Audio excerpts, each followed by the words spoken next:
Ya, halo pemirsa TVRI Sumatera Utara dimanapun Anda berada, senang sekali dapat kami hadir kembali menjumpai Anda melalui dialog khusus. Dan sesungguhnya dialog khusus kali ini kita pantas berbangga dan satu kehormatan bagi TVRI Sumatera Utara dan juga bagi masyarakat Sumatera Utara karena kesediaan Bapak Pangdam 1 Bukit Barisan berbicara lewat TVRI Sumatera Utara terkait dengan evaluasi program kerja yang dilakukan di Kodam 1 Bukit Barisan. Untuk itu, topik yang kita angkat pada dialog khusus kali ini pemirsa adalah evaluasi program kerja yang telah dan sedang akan dilaksanakan oleh Satuan TNI dalam mempertahankan keutuhan dan kedaulatan NKRI. Dan tentunya seperti saya bilang di awal tadi pemirsa, ini satu kehormatan meskipun sudah saya sebutkan tadi sebenarnya siapa narasumbernya, dan tetap kita akan sapa narasumber kita yang pertama ini. Yang pertama sudah hadir bersama kita di studio, ada Bapak Pangdam 1 Bukit Barisan, Bapak Mayor Jenderal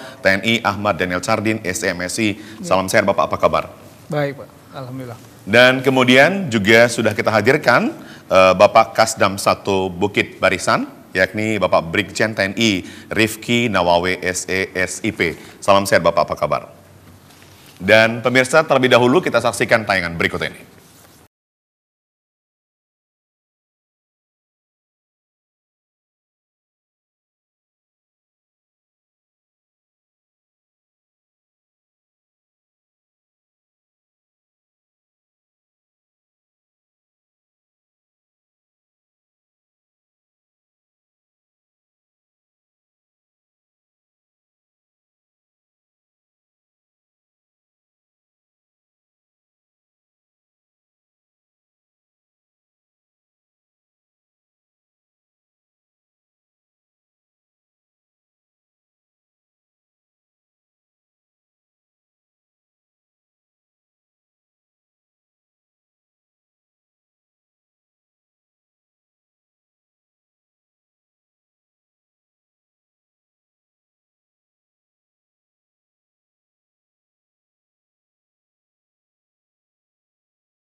Kesdam, Pumdam, Topdam, Jasdam, Kudam, Bintaldam, Sidam, dan Minten Cadam 1 Bukit Barisan. Patah tubuh hilang berganti. Baik, Pak Pangdam, izin pertanyaan pertama mungkin untuk Pak Pangdam ini terkait dengan bagaimana program kerja Kodam 1 Bukit Barisan hingga akhir tahun 2022 ini, Pak. Alhamdulillah, berkaitan dengan program kerja untuk tahun anggaran 2022 ini hampir semua kegiatan sudah berjalan.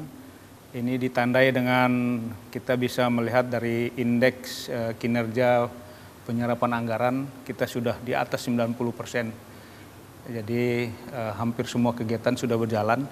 Sisa yang sekian persen itu memang tidak bisa kita tuntaskan sampai dengan akhir tahun karena memang ada program kerja yang harus berjalan over tahun. Dalam hal ini pendidikan yang berjalan di Rindam. Jadi alhamdulillah semua kegiatan, semua program yang dicanangkan ini sudah berjalan. Bahkan banyak juga kita melaksanakan kegiatan-kegiatan yang sifatnya non-program yang kita lakukan berkaitan dengan keberadaan Kodam di wilayah yang kita harus juga mendukung kebijakan-kebijakan pemerintah daerah untuk menghadapi kegiatan pembangunan maupun kegiatan ke depan. Di antaranya seperti kesiapan untuk menghadapi PON 2024 di Sumatera Utara ini. Ya, artinya penyerapan anggarannya bisa dikatakan maksimal begitu Pak untuk tahun 2022 ya Pak ya? Hingga penghujung tahun 2022. Dan tahun ini kita semester 1, semester 2 kita mendapatkan penghargaan dari Dirjen Perbendaraan Kementerian Keuangan Treasury Ulos Award tahun 2022 ini nomor 1 untuk kategori anggaran sedang. Anggaran sedang. Artinya kalau sedang ini satker kita antara 8 sampai 26 satker. Ini yang kita kelola di Kodam dengan jajaran. Kita mendapatkan penghargaan nomor 1 untuk tahun 2022 ini. Baik, selamat untuk Kodam 1 Bukit Barisan, Pak Pangdam. Saya ke Pak Kasdam ini, izin Pak Kasdam, terkait dengan evaluasi kinerja juga ini untuk tahun 2022 di akhir semester atau di semester 2 ini seperti apa? Evaluasi kinerja sampai dengan saat ini seperti oleh Panglima tadi memang kita berusaha semaksimal mungkin dengan program-program kerja anggaran yang sudah digariskan oleh Angkatan Darat maupun oleh Bapak Panglima selaku pejabat utama sini pejabat yang diberi wewenang di wilayah Sumatera Utara, Sumbar maupun Pekanbaru dan Kepulauan Riau yang kita meliputi 4 provinsi dan secara umum bahwa kegiatan dilaksanakan sesuai dengan program maupun non program sampai dengan Panglima tadi itu bisa kita laksanakan dengan baik dengan adanya bantuan ataupun kerjasama sinergitas dengan pemerintah daerah setempat maupun daripada teman-teman mitra stakeholder yang ada di wilayah kami. Demikian. Baik, saya ke Pak Pangdam satu lagi. Izin Pak Panglima, kalau kita bertanya tentang program kerja yang hingga akhir tahun 2022 tentunya ada hal-hal yang belum dituntaskan atau belum diselesaikan begitu Pak. Apa kira-kira penyebabnya? Apakah ada hambatan dan lain sebagainya begitu Pak Pangdam? Tidak ya, jadi program yang belum tuntas ini karena memang ada program yang dia over years atau lintas tahun. Yeah. Di pendidikan di Rindam itu ada Secata yang gelombang 2 itu justru baru dimulai tanggal 26 kemarin. Dia akan tuntas tanggal bulan Maret di 2023. Over years namanya gitu ya Pak. Years. Jadi itu kan tidak bisa kita serap di awal. Yeah. Harus saat berjalan. Jadi diperkirakan nanti sampai dengan akhir atau pertengahan Desember ini 10 diharapkan semua anggaran itu sudah bisa terserap untuk tahun ini. Baik. Kalau kita lihat juga dari Kasdam 1 Bukit Barisan ini, Pak Kasdam, terkait dengan bagaimana membangun sinergitas antara staf untuk mewujudkan program kerja bagaimana ini? Ini kan hal yang paling penting juga ini. Kalau sinergitas hubungan antar staf ini sehingga terjalin suatu komunikasi yang efektif, gitu. Kami membangun sinergitas antara semua asisten maupun kepada para kabalak, gitu. Di mana kita sama-sama mewujudkan bahwa kita bekerja dalam suatu tujuan untuk mewujudkan tugas pokok organisasi menjadi tanggung jawab dari para panglima.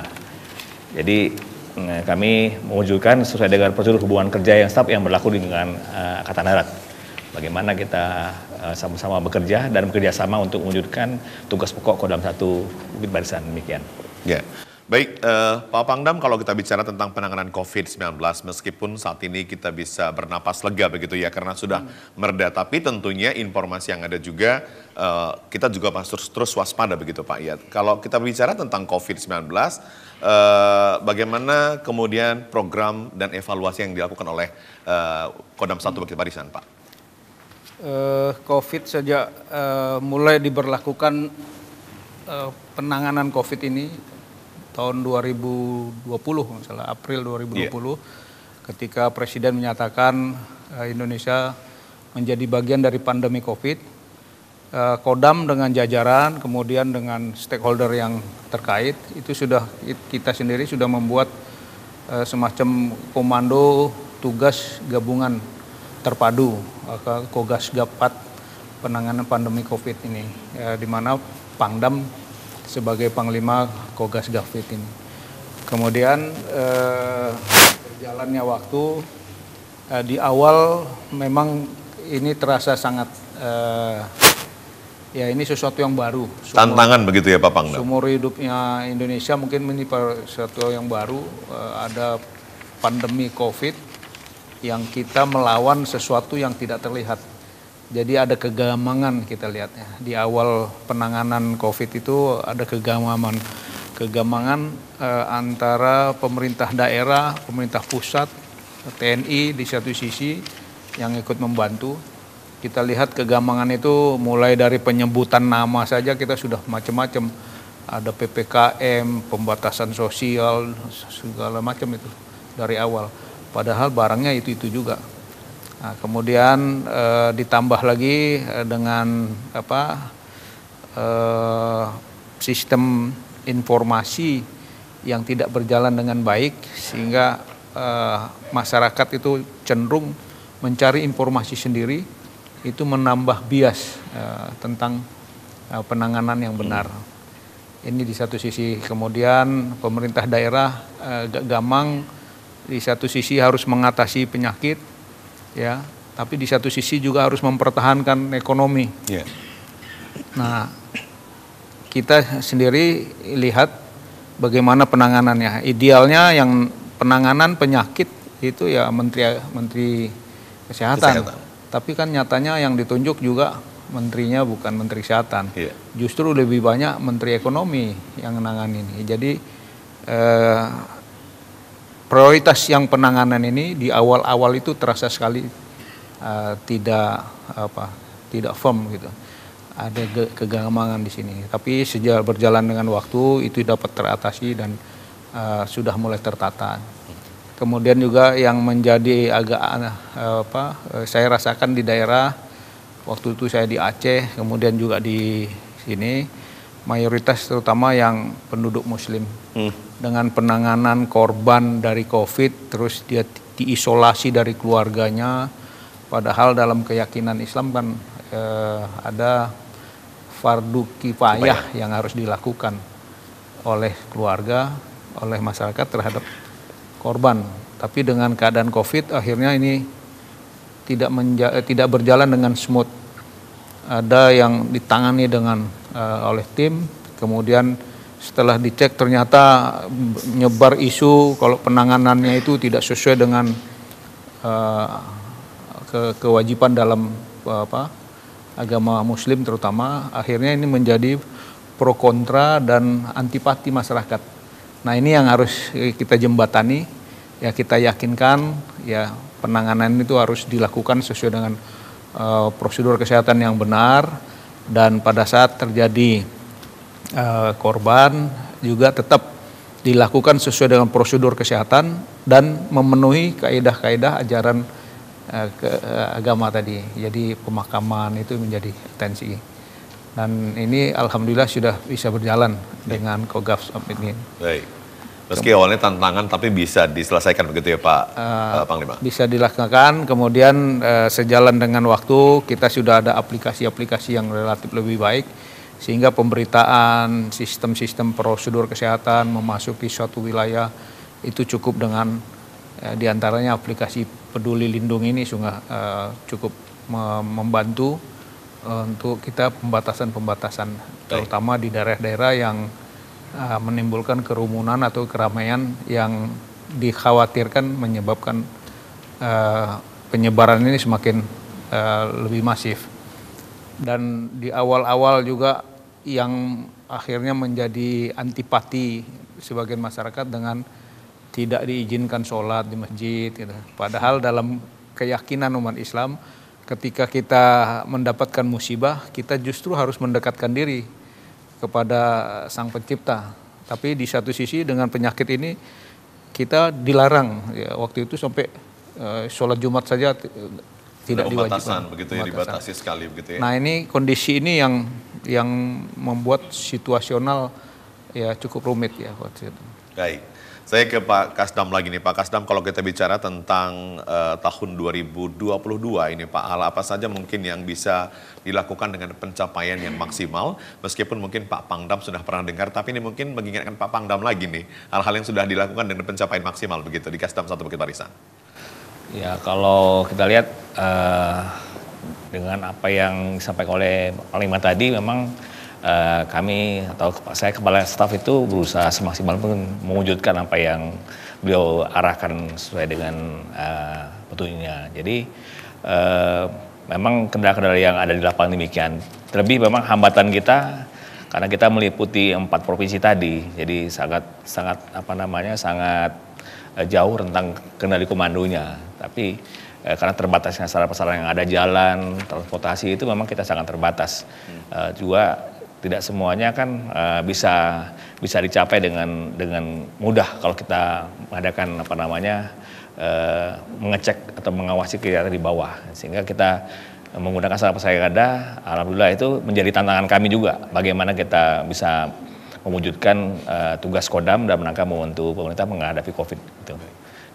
Dengan tadi masalah PPKM dan sebagainya, tapi alhamdulillah dengan adanya kebersamaan, kesadaran anggota, tanggung jawab mereka kepada pribadi dan keluarganya, mereka bisa melaksanakan apa yang diarahkan oleh Bapak Panglima demikian. Baik. Oke, saya ke Pak Pangdam lagi nih. Pak Pangdam, terkait dengan bagaimana Komandan Satuan Kodam 1 Bukit Barisan ini dalam menyamakan persepsi tentang pokok-pokok kebijakan TNI Angkatan Darat, Pak. Ini apakah melalui pelatihan-pelatihan yang sering dilakukan atau seperti apa ya, Pak ya? Kita di dalam tubuh TNI, dalam organisasi TNI itu diatur sedemikian rupa, memiliki rantai komando, chain of command yang tertata rapi. Mulai dari Panglima, ada Kasdam, ada staf, kemudian ada Balak, dan satuan-satuan bawah, mulai dari Danrem, Kodim, Koramil, sampai Babinsa. Kemudian juga ada jalur yang batalion, itu ada brigade, batalion, dan kidan. Jadi rantai komando ini berjalan, dan kemudian kita ada pola yang disebut prosedur hubungan komandan dan staf. Kalau sekarang berkembang menjadi PPKM, proses pengambilan keputusan militer. Nah, kalau di satuan bawah dia nanti proses pengambilan keputusan taktis. Itu sudah ada polanya, sehingga saya kira tidak terlalu sulit juga, karena saya juga didukung oleh staf-staf yang memang mereka sudah mumpuni di bidangnya. Mereka sudah melalui tahapan-tahapan pendidikan sesuai penjenjangan di tentara. Jadi asisten itu rata-rata sudah lulusan Seskoat, lulusan Sesko TNI, lulusan sekolah-sekolah sesuai dengan talentanya masing-masing dari Intel, Pers, Log, dan lain-lainnya. Dan ini sudah relatif berjalan. Kemudian walaupun kita ada 4 provinsi, tapi saya dibantu oleh 5 komandan korem. Komandan korem yang menguasai wilayah tertentu. Ya, di Provinsi Sumatera Utara ada 2 Danrem, membagi 2 wilayah Sumatera Utara. Kemudian di Padang, di Riau, di Kepri, itu masing-masing Danrem 1 provinsi dengan jajaran ke bawah. Sehingga permasalahan-permasalahan itu kita bisa lakukan dengan prosedur komando yang berjalan. Dan mungkin salah satu kelebihan TNI juga ya 1 komando, ya kesatuan komando itu menjadi kekuatan tertentu. Kemudian perintah dari Panglima itu ya hampir tidak pernah Panglima itu harus ngomong 2 kali. sekali ngomong itu jalan ke bawah. Tapi untuk bisa jalan ke bawah juga, saya sebelum berbicara mengambil keputusan juga saya ada prosedur tadi komandan dan staf. Jadi sebelum ada keputusan, masing-masing staf ini punya kebebasan untuk memberikan saran masukan. Saran masukan sesuai bidang masing-masing. Itu yang dikatakan prosedur hubungan komandan dan staf. Yang sekarang proses pengambilan keputusan militer. Jadi sebelum ada keputusan, semua staf, semua prajurit itu punya hak yang sama untuk menyampaikan saran masukannya. Tapi ketika keputusan sudah diambil oleh pimpinan, apakah Pangdam atau di level Korem oleh Danrem, maka tidak ada suara lain. Itu menjadi satu suara. Kecuali ya itu ada batasannya. Kecuali keputusan itu berakibat fatal kepada pasukan sendiri, maka itu ada nanti kirpat. Nah, jadi kita diajari juga perkiraan cepat. Jadi seorang komandan melihat keputusan ini apabila diterapkan akan menimbulkan bahaya fatal, maka dia berimprovisasi untuk merubah, melaporkan lagi ke komando atas. Jadi prosedural inilah yang berjalan di TNI. Dan sampai saat ini konsep ini masih dianggap yang terbaik untuk TNI. Baik. Ya. Baik Pak Pangdam dan juga Pak Kasdam, pemirsa TVRI Sumatera Utara dimanapun Anda berada, tentunya dialog dengan Pangdam 1 Bukit Barisan semakin hangat ini karena satu persatu akan kita kuak bagaimana kemudian evaluasi kinerja untuk tahun 2022. Namun sebelum kita lanjutkan, terlebih dahulu kita saksikan lagu berikut ini.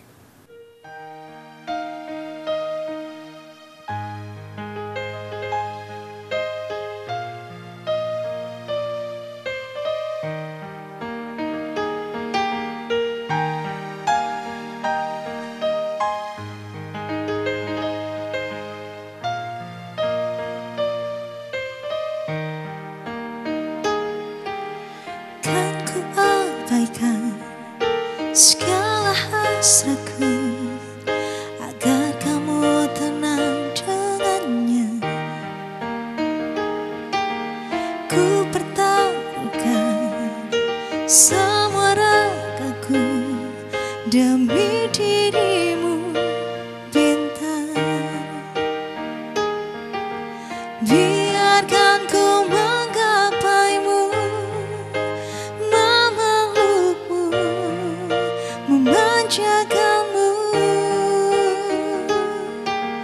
Tidurlah kau di pelukku, di pelukku, di pelukku.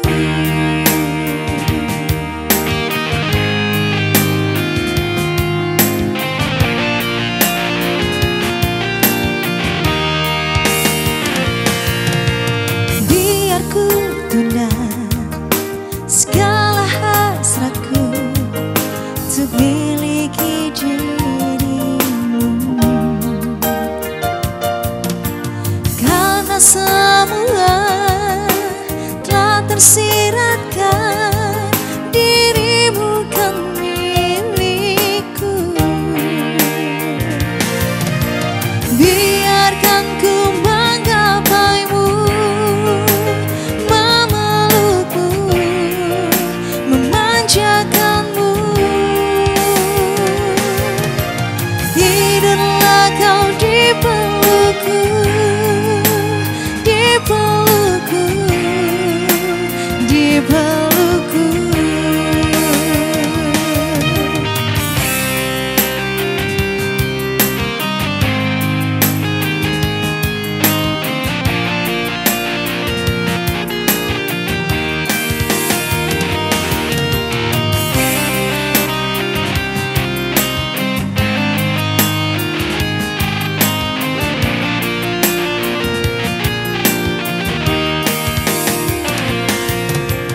Biarkan ku menggapaimu, memelukmu, memanjakanmu.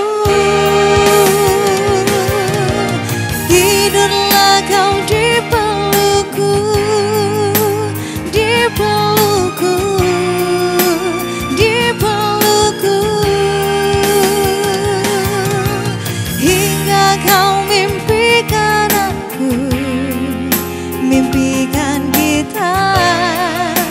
impikan kita.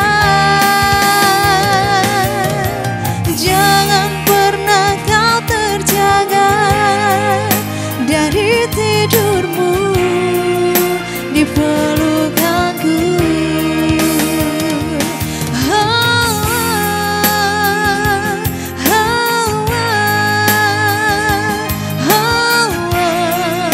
Di pelukanku.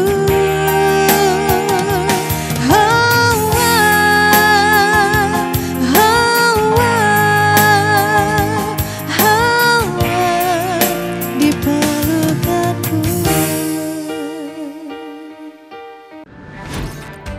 Halo semuanya, aku Modi, maskot TV Digital Indonesia. Aku akan membantu semua orang menuju migrasi TV digital. Di mana? Di siarandigital.id dan call center 159. Ayo semuanya, dukung migrasi TV digital. Bersih gambarnya, jernih suaranya, dan canggih teknologinya.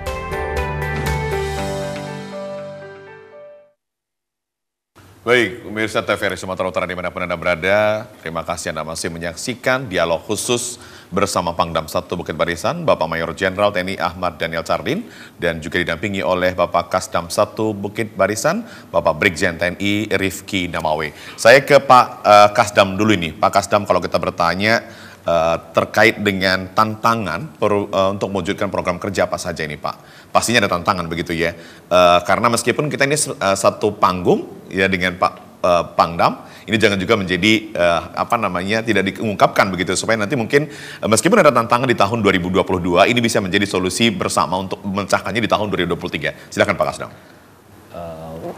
Berbicara dengan tantangan yang kami atau saya hadapi selaku Kasdam, yaitu bagaimana saya melihat pelaksanaan program kerja 2022 ini, mana yang akan nanti kita evaluasi. Program kerja 2022 ini ya menyangkut juga bidang pembinaan satuan ke dalam, jadi pembinaan bidang intelijen, personil, logistik maupun teritorial, aparat teritorial di wilayah kami, dan juga menjadi tantangan juga bagi kami untuk menunjukkan kebijakan daripada Kepala Staf Angkatan Darat, yaitu Jenderal TNI Dudung Abdurrahman, yaitu ada program-program beliau yang sesuai dengan arahan Bapak Jokowi, yaitu bagaimana program ketahanan pangan, ya ketahanan pangan. Yang kedua, ada lagi program beliau itu tentang kemanunggan air, TNI Manunggal Air, dan juga ada kebijakan beliau tentang bagaimana babinsa masuk desa, stunting.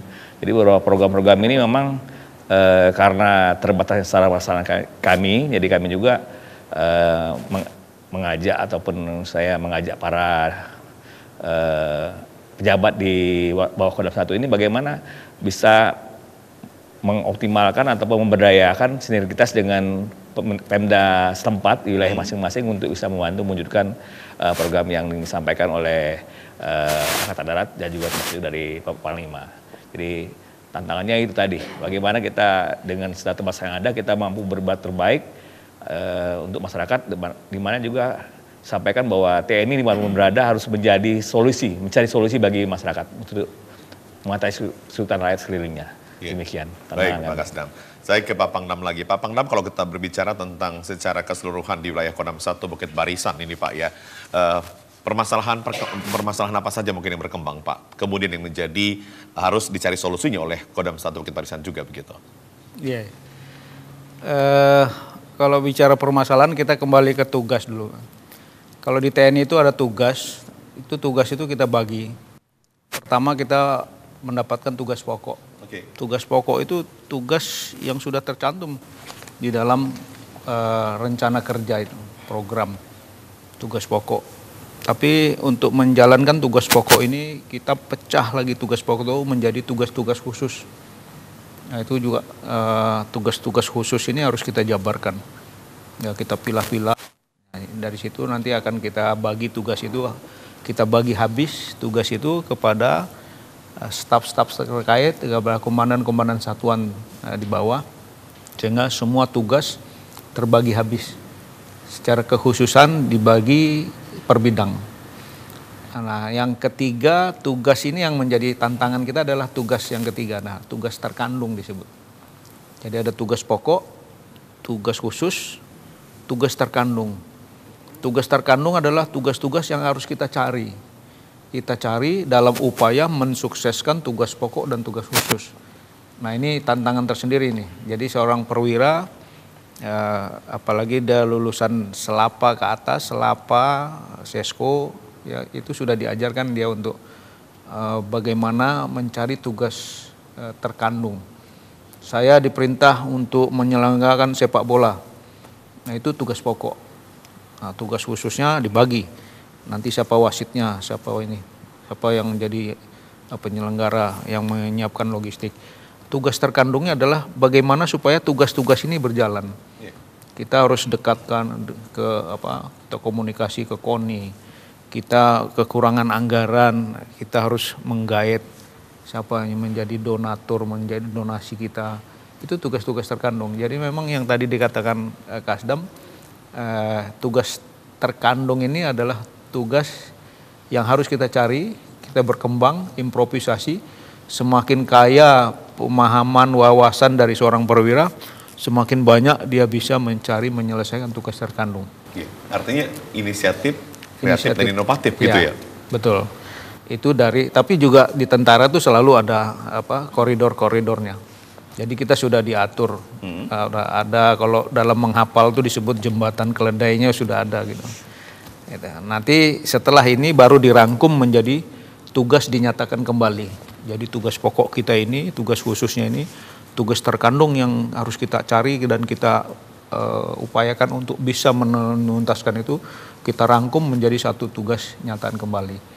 Nah itu kita tantangan yang harus kita lakukan. Dan tugas terkandung ini banyak hal yang tidak direncanakan dan tidak dianggarkan. Itu juga salah satu tantangan kendala yang kita hadapi. Ya banyak hal. Kita dalam bulan Juni sampai dengan November ini kita sudah 15 kali membuat perlombaan Pangdam Cup. Itu dalam rangka mendukung pembinaan pemuda-pemuda kita. Untuk apa pembinaan pemuda itu? Karena memang ada fungsi kita, fungsi pembinaan teritorial. Jadi dari tugas Binter kita jabarkan dengan membina anak-anak muda. Kita jabarkan tugas terkandungnya adalah bagaimana membuat ruang-ruang bermain pada anak-anak muda ini. Dan itu tidak ada anggarannya. Harus inisiatif juga berarti ya Pak Inisiatif dan kita akhirnya ya merangkul, itu ada metode komunikasi sosial kita lakukan. Jadi ya kita guide lah semuanya untuk ikut berpartisipasi, ikut berperan. Ya kita ajak, kita setara antara Kodam dengan lembaga dengan instansi lain, kita setara dalam menangani permasalahan ini, kita ikut.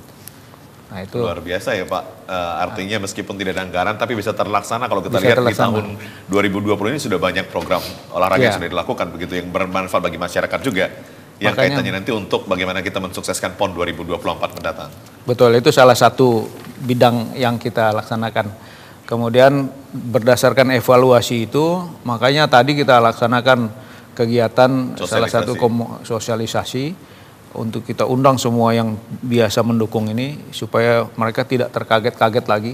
Selama ini kan mereka terkaget-kaget, kita todong terus.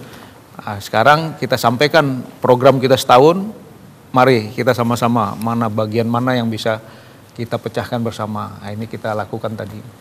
Itu upaya-upaya kita. Kemudian kalau permasalahan yang kita hadapi dewasa ini dengan era digital ini, ya salah satu kesulitan kita mengawasi pengawasan terhadap anggota. Jadi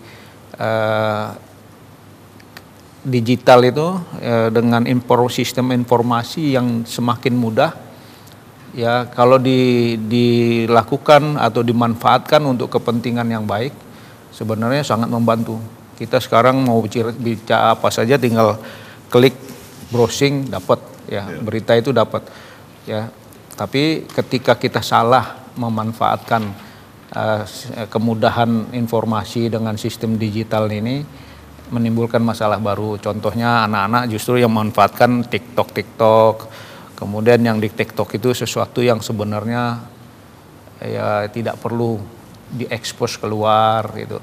Ini permasalahan-permasalahan anak-anak ini. Kemudian ada juga di antara kita yang dia belajar, di kita ada pejabat bintal, ya, pembinaan mental itu ada. Tapi anggota kita tidak bertanya ke bintal, tapi dia cari di browsing. Akhirnya yang dia cari ya yang arahnya kepada hal-hal yang mengarah ke radikal. Ini kesulitan kita, permasalahan kita untuk pengawasan terhadap anggota. Yaitu dengan era saat ini. Kemudian dengan era kebebasan berpendapat, persamaan hak, masyarakat kita ini sudah ya wawasannya dibuka sudah, tapi sebagian tanggung jawabnya itu tidak sejalan dengan wawasannya. Akhirnya ya banyak kasus lahan. Jadi ada lahan kita di Tuntungan, kita punya lahan 700 hektar yang diperuntukkan untuk kita, yang seharusnya bisa kita manfaatkan untuk ketahanan pangan, untuk daerah latihan. Tapi nyatanya sebagian itu dirambah oleh masyarakat. Nah ketika kita ingin tertibkan, mereka sudah tahu juga permasalahan hukum, hak-hak asasi, mereka tahu, mereka ingin diperlakukan dengan benar, dengan baik, tapi mereka sendiri tanggung jawab untuk juga berbuat yang benar itu masih tidak seimbang gitu. Jadi akhirnya mereka ingin diperlakukan yang baik, tapi mereka sendiri tidak berlaku baik. Itu salah satu benturan-benturan juga yang kalau kita tidak melakukannya dengan pendekatan-pendekatan yang tepat, akhirnya menimbulkan gesekan. Target kapan bisa diselesaikan itu Pak Pangdam? Artinya kan kalau berhubungan dengan masyarakat ini kan artinya kelihayannya di TNI sebenarnya Pak. Di mana ada TNI di situ masyarakat bersatu begitu. Ya. Tapi ini tantangan tersendiri. Tapi kemudian pasti Pak Pangdam punya target. Kapan bisa diselesaikan begitu Pak Pangdam? Kita melakukan upaya-upaya ya. Kita pendekatan kepada BPN, kita juga melakukan pendekatan dengan pemerintah daerah, dengan ke masyarakat sendiri. Karena memang kalau hanya ingin mencapai target kita usir, kita geser, ya mungkin singkat kita bisa selesaikan. Tapi kan ini menyangkut juga hajat hidup mereka ya. Mereka sendiri perlu jalan keluar. Nah oleh karena itu memang kita harus tarik ulur ini. Ya, kita libatkan semua bagaimana mereka bisa mungkin digeser tapi juga kehidupan mereka tetap terjamin. Sebelum itu terjamin ya mungkin kita yang ngalah dulu gitu. Jadi memang kalau sudah bersentuhan dengan rakyat, katanya karena kita nih pembela rakyat ya kita juga harus ya mengalah. Manis begitu ya. Baik Pak Pangdam, ini menarik ini ya permasalahan tapi tentunya harus disikapi juga dengan secara humanis begitu. Saya mungkin ke Pak Kasdam kaitannya dengan bagaimana dengan perkembangan teknologi ini juga merupakan tantangan terbaru juga bagi Kasdam begitu ya Pak.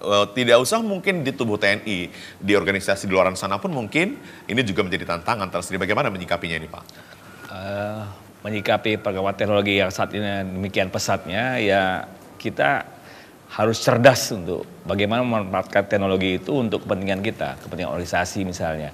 Kalau kita di lingkungan TNI kita harus bisa memanfaatkan teknologi itu. Jangan sampai juga kita menjadi korban karena teknologi itu. Sebagai misal teknologi sekarang kita dengan adanya teknologi ini kita bertatap muka tidak harus langsung di lapangan seperti ini, ya, face to face misalnya. Tapi kita bisa menggunakan VCon, video conference. Ini kita manfaatkan dalam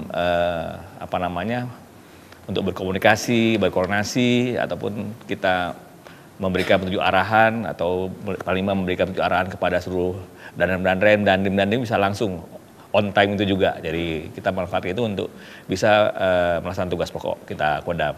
Nah, kalau kita tidak cerdas memanfaatkan teknologi ini, tidak tahu celah-celah mana yang bisa dimanfaatkan oleh pihak-pihak yang berkepentingan, ya mungkin dari pihak musuh, karena kita juga kan ada ada yang calon-calon musuh juga kan gitu kan. Nah, tapi juga pihak-pihak lawan yang punya kepentingan, yang berlawan dengan kepentingan kita dalam rangka tugas-tugas pokok TNI ini ya kita harus bisa mewaspadai itu, mengamankan itu.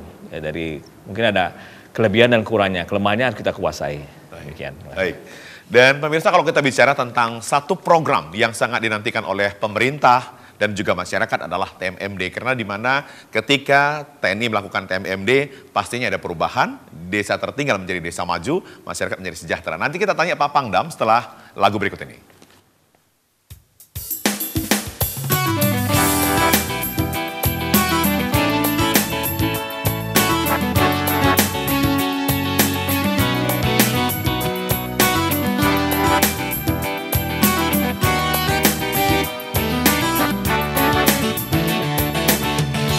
Mentari terbenam, temani dalam kesendirianku, temani aku dalam kepedihan. Ini ku bertahan. Mentari terbenam, beri semangat baru untuk jiwaku, beri kicauan madu untuk hidupku. Ini ku bertahan. Aku pasti bisa menikmati semua dan menghadapinya. Aku yakin pasti bisa.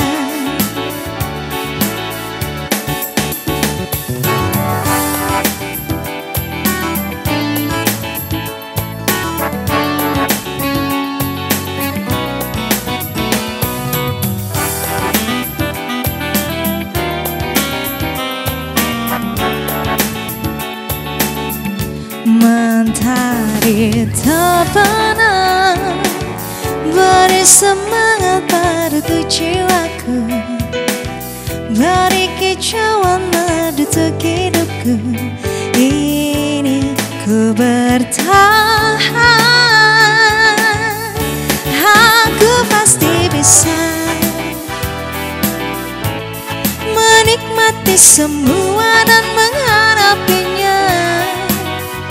Aku yakin pasti bisa. Aku pasti bisa menikmati semua dan menghadapinya. Aku yakin pasti bisa.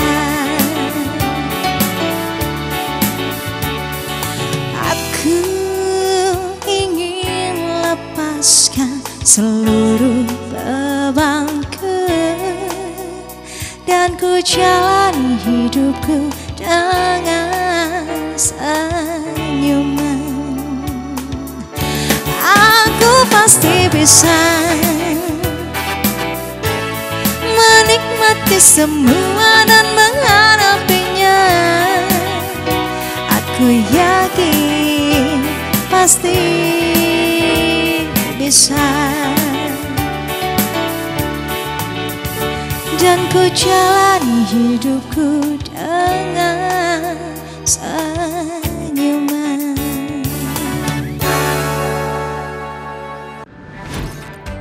Halo semuanya, aku Modi, maskot TV Digital Indonesia. Aku akan membantu semua orang menuju migrasi TV digital. Di mana? Di siarandigital.id dan call center 159. Ayo semuanya, dukung migrasi TV digital. Bersih gambarnya, jernih suaranya, dan canggih teknologinya.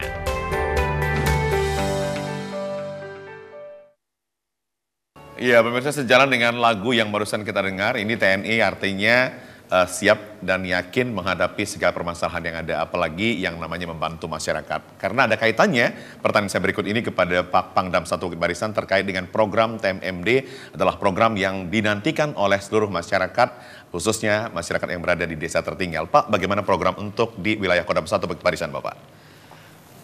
Sebelumnya saya mungkin perlu menjelaskan runtutan sampai dengan turun TMMD ini. Jadi di fungsi utama kita ada 2, pertempuran dengan Binter. Yeah. Nah, di fungsi yang kedua ini Binter itu dilakukan pembinaan terhadap Geo Demo Konsos. geografi, demografi dengan kondisi sosial. Geografi kita bina untuk membentuk ruang juang. Jadi contohnya kita membantu petani-petani yang korban dari sinabung. Lahannya sudah kena landaan dari gempa debu vulkanik sinabung, mereka harus bertani lagi. Kita siapkan lahan yang lain sehingga dia bisa bertani, dan ini menjadi sumber kita untuk pangan, ketahanan pangan, ya kedepannya harus kemandirian pangan. Kemudian kita membina demografi, tujuannya adalah membentuk alat juang. Demografi ini manusianya, mata pencariannya seperti apa, budayanya, sosial budaya dan lain-lainnya, perekonomian. Kemudian dengan membina demografi ini terbentuk alat juang. Kemudian kondisi sosial kita bina itu akan membentuk kondisi juang. Kondisi juang. Jadi yang kalau kita disebutkan rak juang, ya biasanya rak juang disebutnya, rak itu ruang, alat dan kondisi juang.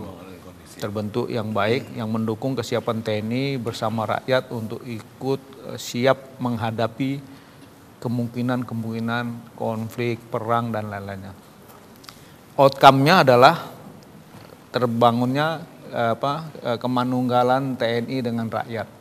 Karena TNI dengan rakyat manunggal, ya artinya tidak ada permasalahan di wilayah dimanapun kita berhadapan dengan permasalahan itu yang tidak bisa kita selesaikan apabila TNI dengan rakyat bersatu. Ini yang kemudian metodenya dalam rangka membentuk rak juang dari geodemokonsus menjadi rak juang tadi, kita punya metode, ada satu bintahwil, pembinaan ketahanan wilayah. Nah ini kita pembinaan ketahanan wilayah itu kita tahu persis di wilayah ini ada dokter berapa, ada tukang las berapa, ada kameramen mungkin ada berapa segala macam, yang pada kondisi tertentu mereka itu akan dimanfaatkan. Contohnya kemarin ketika pandemi terjadi, kita sudah tahu dokter di kampung ini ada, misalnya ada 5. Jadi kita langsung, dokter ini alamatnya di mana, kemampuannya apa, nomor handphonenya.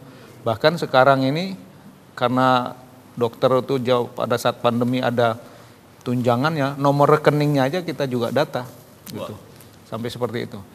Sehingga begitu terjadi pandemi, dokter diperlukan, oh di tempat saya ada 5, di tempat sini ada sekian. Itu pembinaan ketahanan wilayah salah satunya. Kemudian yang kedua adalah pembinaan bakti TNI. Nah, nanti yang berkaitan dengan TNI ini bakti TNI. Baru pembinaan komunikasi sosial. Ya, kita berkomunikasi sosial dengan masyarakat, dengan komponen pemerintah, komponen masyarakat, dengan tokoh agama, tokoh adat, tokoh yang lain. Itu ada komunikasi sosial yang kita bangun. Dan yang terakhir ada sekarang pembinaan perlawanan wilayah. Perlawanan wilayah ini sejalan dengan apa yang dilakukan oleh Menhan sekarang dengan membentuk komponen cadangan. Nanti komponen cadangan yang sudah terbentuk ini terdata, itu menjadi bagian komponen pembinaan perlawanan wilayah. Apabila terjadi pertempuran, ada konflik, mereka ini adalah orang-orang yang siap mendukung kita. Yang bertempur tetap TNI, tapi ada bagian-bagian tertentu yang didukung oleh kelompok-kelompok cadangan ini. Saya ambil contoh ketika tahun 98 Kopassus, saya waktu itu di grup 1 Kopassus, kita harus ke Jakarta, pengamanan ke Jakarta. Kalau kita berangkat semua, siapa yang jaga pangkalan, siapa menjaga anak dan istri kita. Tapi kalau nggak berangkat, kekurangan orang di sana. Akhirnya komandan kita waktu itu berangkatkan semua. Yang jaga siapa? PNS dikumpulin, kasih baju PDL, tidak pakai pangkat dia, PNS kita. Kebetulan PNS di Kopassus itu dulu udah diajarin nembak. Jadi dia untuk nembak tuh udah tahu, memperlakukan senjata tuh sudah tahu. Nah ini dia yang jaga. Jadi ketika pasukan berangkat semua, pangkalan yang jaga siapa? PNS. Yang sudah dipersenjatai, ditambah dipimpin oleh prajurit kita yang ditinggal, ya propos dan lain-lainnya. Itu perlawanan wilayah, contoh perlawanan wilayah. Jadi nanti kalau suatu saat di daerah ini ada terjadi sesuatu, Yang harus bertempurnya prajurit, berarti yang menjaga pangkalan, menjaga apa, bisa Satpol PP, bisa Pramuka, bisa yang lain gitu. Nah, termasuk dalam kondisi bencana, kita bisa memanfaatkan ada Tagana, ada apa lagi yang Basarnas, ya, semua itu terkait. Jadi komunikasi sosial yang dibangun itu. Nah, kembali tadi kepada Bakti TNI, metode Bakti TNI salah satu pelaksanaannya yang populer saat ini ya dengan pelaksanaan TMMD tadi. Tentara Manunggal masuk desa. Kalau dulu ABRI masuk desa MD. Dengan ABRI berubah menjadi TNI, akhirnya berubah jadi TMMD. Nah, TMMD ini kita lakukan dengan sasaran-sasarannya dibagi dua. Sasaran fisik. Fisik itu berupa kegiatan-kegiatan yang kita cari kebutuhan dari masyarakat. Jadi sasaran fisik selalu kita ambil bottom up. Bottom up ini. Apa yang dibutuhkan sana? Jalan pintas karena ada keterisoliran. Buat jembatan karena ada daerah yang terputus, dia harus muter jauh, dibuatkan jembatan supaya mendekat. Buat jalan produksi di pertanian dan lain-lainnya. Kita ambil itu, sasaran itu pilih dari yang kita sebut dengan sistem bottom up tadi. Kebutuhan masyarakat yang minta. Bukan kitanya yang menentukan, saya buat jalan sini karena anggarannya supaya besar. Tidak seperti itu. Kita ambil kebutuhan mereka. Sehingga apa yang kita buat nantinya benar-benar sesuatu yang dibutuhkan oleh masyarakat. Bottom up. Dan biasanya sasaran-sasaran fisik ini sesuatu yang tidak populer kalau dia ditenderkan. Dia tidak populer kalau dibuatkan di LPSE. Ada beberapa sasaran yang kita bilang sudah 2 kali ditenderkan, menang, pekerjaannya nggak selesai, kabur karena memang nggak bisa. Kita pernah dulu membelah gunung, ya sekian belas kilo, belah gunung, ada sungai, bahkan ada macannya juga masih di situ. Jadi diserahkan kepada ditenderkan, itu 3 kali tender gagal terus. Nah, akhirnya tentara yang turun, Bakti TNI ataupun TMMD tadi. Nanti setelah dia benefitable atau bankable, istilahnya sekarang itu baru silakan ditenderkan. Tapi ketika itu tidak populer untuk ditenderkan, tentara yang masuk. Dan keuntungannya juga dengan TMMD ini adalah kegiatan antar lembaga. Jadi tentara yang dikerahkan misalnya satu satgas itu 150 orang. Sekarang terdiri dari darat, laut, udara, dengan kepolisian juga ada perwakilan, dengan Satpol PP juga ada segala macam, itu 150. Nah, yang tentara itu dibiayai anggarannya oleh Mabes TNI. Jadi uang sakunya, uang makan dia tidak diambil dari anggaran pekerjaan. Jadi itu salah satu keuntungannya. Kita makan dengan uang sakunya itu dari Mabes TNI. Sehingga Pemda menyediakan anggaran ya sepenuhnya tertumpah kepada sasaran fisik tadi. Nah, tapi yang saya bilang selalu kepada jajaran, sebenarnya sasaran fisik itu adalah alasan pembenar, untuk menjadi alasan pembenar kehadiran tentara di suatu tempat. Karena kan kalau secara teori tentara ngapain ke desa, kamu harusnya di barak tuh berlatih kan gitu. Tapi kita ke desa. Kenapa Bapak ada di sini? Oh, saya sedang membangun jalan. Itu fisiknya. Saya sedang membangun jembatan, itu fisiknya. Tapi yang menjadi core bisnisnya tentara juga adalah sasaran non fisik sebenarnya. Bagaimana kita membangun wawasan kebangsaan di wilayah. Kita menyampaikan pesan-pesan baik, pesan-pesan membangun, pesan-pesan kebangsaan itu ke daerah dengan penyuluhan-penyuluhan. Di penyuluhan ini juga kita lihat, oh di sini nelayan ya, kita ambil dari Dinas Perikanan untuk memberikan penyuluhan tentang bagaimana nelayan yang baik, bagaimana tambak yang baik. Daerah pertanian kita ambilkan penyuluhan tentang pertanian. Nah, kita sendiri wawasan kebangsaan tadi. Jadi core bisnis TMMD sebenarnya adalah yang non fisik tadi. Bagaimana terbangun komunikasi yang baik dan tercipta kemanunggalan TNI dengan rakyat tadi. Nah itu. Nah, supaya kita bisa menunggal, ya kita datang di suatu tempat. Kenapa Bapak datang? Karena kita sedang membangun jalan, gitu. Padahal membangun jalan itu ya sesuatu yang hanya alasan pembenar supaya saya benar datang ke situ. Gitu. Jadi fisik dengan non fisik tadi. Nah, non fisik ini yang menjadi core bisnisnya kita.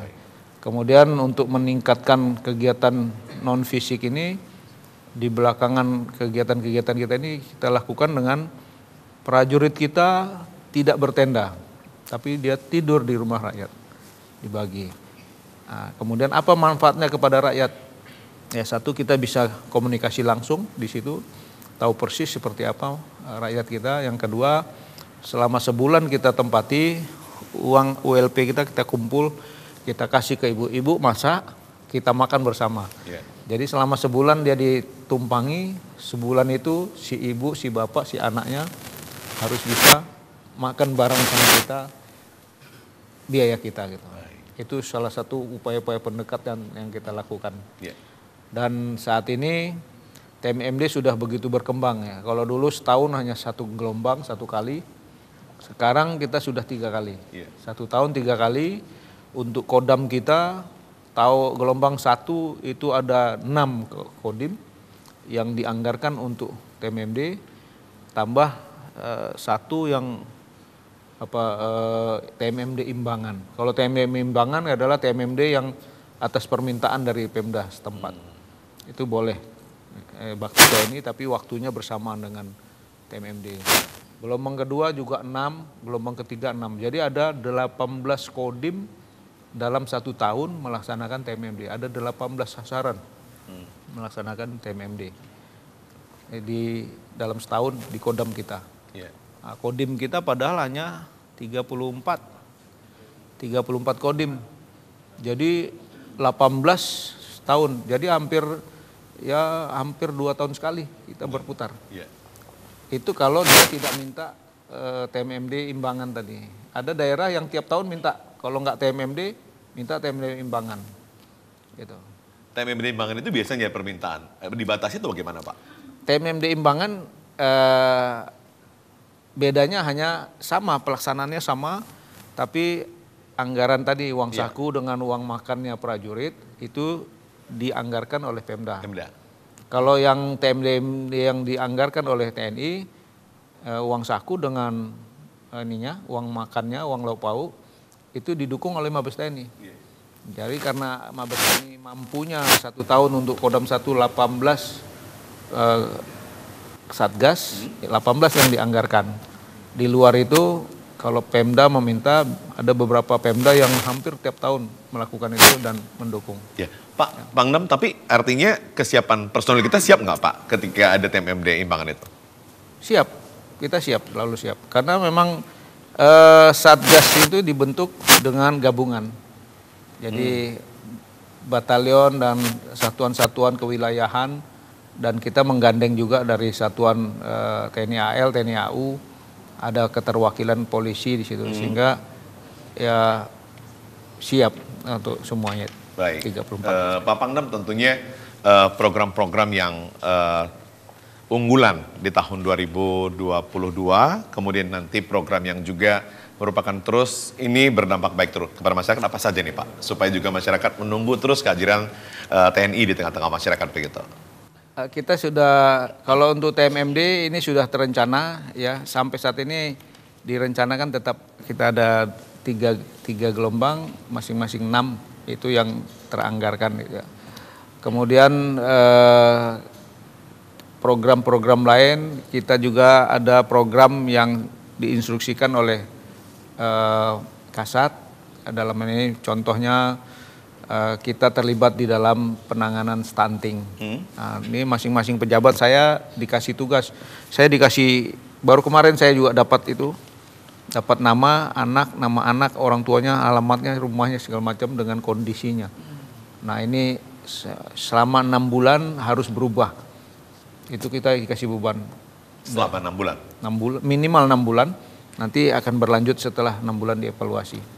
Nah itu, kemudian tadi yang stunting, kemudian ada program Babinsa masuk dapur. Babinsa masuk dapur, terus ada Babinsa yang mengantar apa namanya bantuan sosial ke rumah-rumah warga dari door to door. Ini menarik juga nih Pak. Ya, Babinsa masuk dapur ini perintahnya Kasat, jangan ada rakyat yang hari ini dia tidak makan. Wow. Sangat mendasar sekali itu, kebutuhan yang harus kita lihat. Tapi ternyata memang sebagian besar untuk makan masih teratasi ya, rakyat kita masih lah. Nah makanya Babinsa masuk dapur akhirnya bergeser. Ternyata dapurnya yang jelek, bukan makannya gitu. Akhirnya dibuatlah rumah tidak layak huni yang tadi, rehab rumah tidak layak huni, minimal dapurnya dibagusin gitu. Nah itu yang dilakukan. Baik. Ini menarik sekali nih program-program TNI Angkatan Darat ini. Pak Kasdam, ini terakhir ini, mungkin bagaimana kemudian itu upaya yang dilakukan terus supaya bisa membangun hubungan dengan masyarakat, hubungan masyarakat sekitar juga. Dalam membangun hubungan masyarakat sesuai dengan arahan dan petunjuk dari Panglima, kami mengimplementasikan 7 perintah harian Kasat. Saya beserta para asisten dan juga para Kabalakedam, para Danrem, kami menjalin silaturahmi, komunikasi dan koordinasi serta kerjasama semua pihak yang terkait bagaimana kita bisa melaksanakan tugas-tugas sesuai dengan arahan Panglima tadi. Dan juga seperti contohnya kami melaksanakan komunikasi dengan wali kota, mungkin silaturahmi dengan wali kota Medan, dengan Bupati Serdang, kami komunikasi bagaimana mewujudkan suasana yang baik di kota Medan ini. Seperti ketahui bahwa sebenarnya masalah banjir juga masalah di lalu lintas atau jalan-jalan yang rusak, kami mengadakan komunikasi silaturahmi dan koordinasi bagaimana kita kerjasama sehingga bisa terwujud ya Medan ini tidak banjir lagi itu. Saya kemarin silaturahmi ke beliau, saya mengajak ke Deli Serdang juga, Bupati Deli Serdang, bagaimana kita bisa menjadi suatu mitra yang baik untuk bisa mewujudkan bagaimana Medan tidak banjir. Jadi saya menyampaikan kepada seluruh anggota dan keluarga TNI bahwa kita sebagai prajurit ini menjadi contoh teladan, yaitu untuk bagaimana disiplin di Medan ini. Sehingga mudah-mudahan dengan kami ada kepolisian, Polda, koordinasi dengan silaturahmi dengan Kapolda, dengan jajarannya itu dan Wakapolda, maksud kami atas perintah Panglima, kami bagaimana untuk mengajak masyarakat itu untuk tertib di rumah, tertib di jalan, dan tertib di kantor, di sekolah. Selama ini kan hanya 2 saja, tertib rumah dan di sekolah, tapi di jalan kita belum tertib. Nah mudah-mudahan dengan kita silaturahmi atau hubungan dengan masyarakat yang ada ini, dari anggota juga bisa mewujudkan Sumatera Utara yang bermartabat. Baik, terima kasih Pak Kasdam, Bapak Brigjen TNI Rifki Nawawi SIP, Pak Pangdam 1 Bukit Barisan, terima kasih Pak Mayor Jenderal TNI Ahmad Daniel Chardin sudah berbincang dengan TVRI Sumatera Utara hampir 1 jam lebih ini Pak ya. Tapi tentunya ya kita berharap supaya memang program TNI ini atau mungkin tugas TNI selain mempertahankan keutuhan dan kedaulatan NKRI juga terus hadir di tengah-tengah masyarakat. Apalagi tadi TNI masuk dapur itu luar biasa sekali. Kita tunggu programnya di tahun 2023 TNI masuk dapur, bagaimana kemudian nanti aksinya kepada masyarakat. Dan sebelum kita berpisah pemirsa dengan Pangdam dan juga Kasdam 1 Bukit Barisan, kita akan mendengarkan sebuah lagu yang dibawakan oleh Bapak Pangdam 1 Bukit Barisan. Jarang kita dengar ya. Terima kasih, sampai jumpa.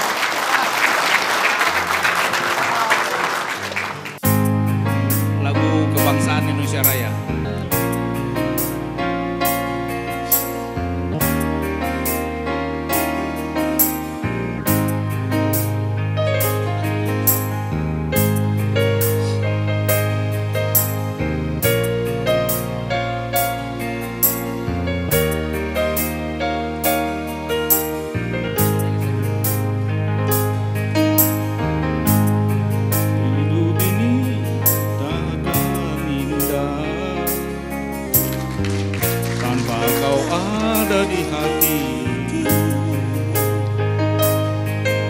Ceria ini takkan ada tanpa kau ada di sisi. Kekasihku, kau bunga mimpiku, tiada yang lain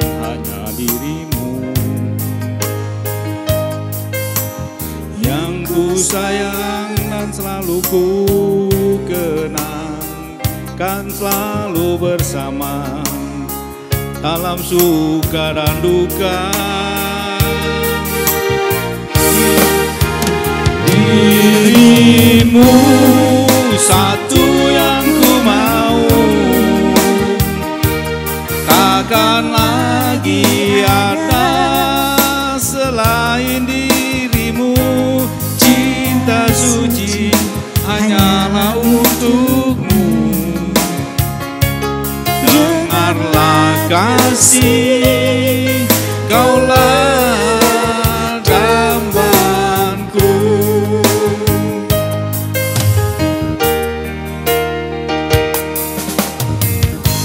Walau kan datang badai menghadang, kita akan selalu bersama.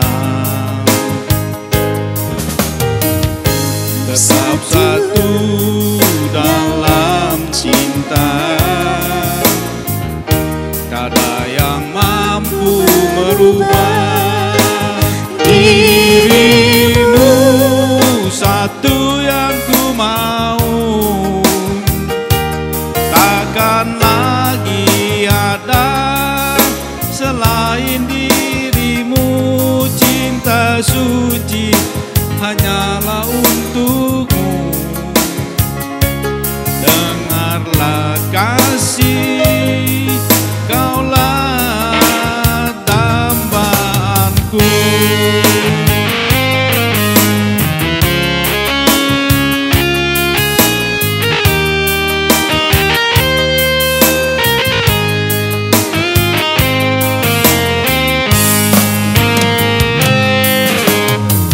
Wajah manis yang lembut dan ayu, bagaikan untayan mutiara.